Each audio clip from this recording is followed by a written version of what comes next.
Hello lovely viewers, আসসালামু আলাইকুম। Cooking and handcraft চ্যানেলে আপনাদের সবাইকে স্বাগতম।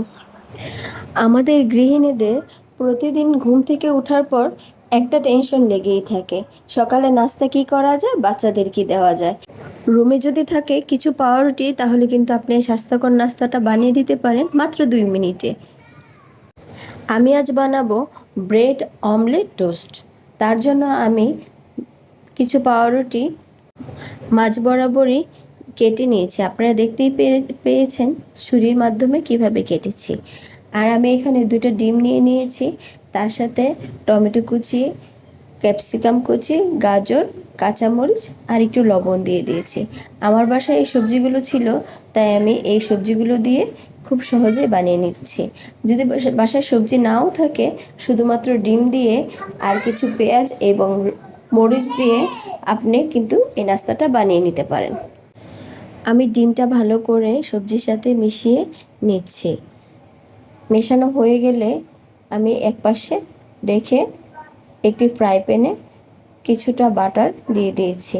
আপনার বাসায় যদি বাটার না থাকে, অবশ্যই তেল ইউজ করতে পারেন।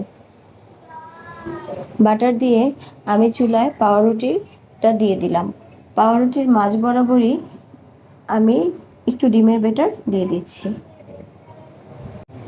যেহেতু আমি এখানে সবজির সাথে ডিম দিয়েছি, তাই আমি খুবই অল্প আঁচে এই রান্নাটা করে নেব।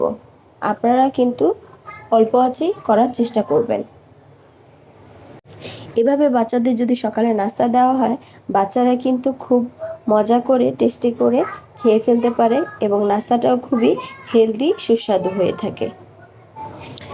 ডিমটা যে পর্যায়ে হয়ে যাবে, আমি মাঝ বরাবরই যে পাউরুটি মাঝের অংশটুকু কেটে নিয়েছিলাম, আমি সেই অংশটা দিয়ে আলতো করে চেপে চেপে রুটিটা উল্টে নেব।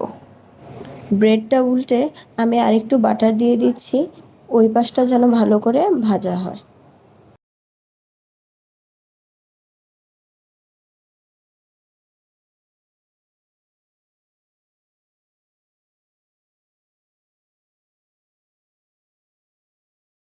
আমি আস্তে আস্তে কয়েকবার উল্টে পাল্টে এভাবে ভেজে নিচ্ছি।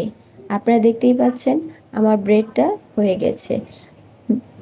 আমি বানিয়ে নিয়েছি ব্রেড অমলেট টোস্ট। ও হ্যাঁ, আরেকটা জিনিস কিন্তু দিতে পারেন। আপনাদের বাসায় যদি মোজারেলা চিজ থাকে, তাহলে ব্রেডের উপরে যদি একটু মোজারেলা চিজ দিয়ে দেন, তাহলে কিন্তু এটার টেস্ট আরও বেড়ে যাবে।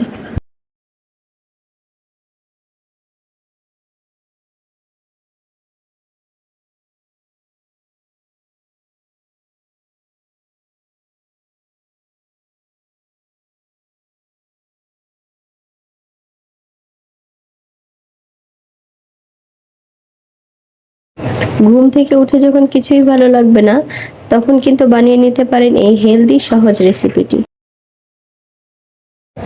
এতক্ষণ পাশে থাকার জন্য কুকিং অ্যান্ড হ্যান্ডক্রাফট চ্যানেলের পক্ষ থেকে ধন্যবাদ জানিয়ে বিদায় নিচ্ছি। নিয়ে আসবো নতুন কোনো রেসিপি শেয়ার করতে আপনাদের সাথে।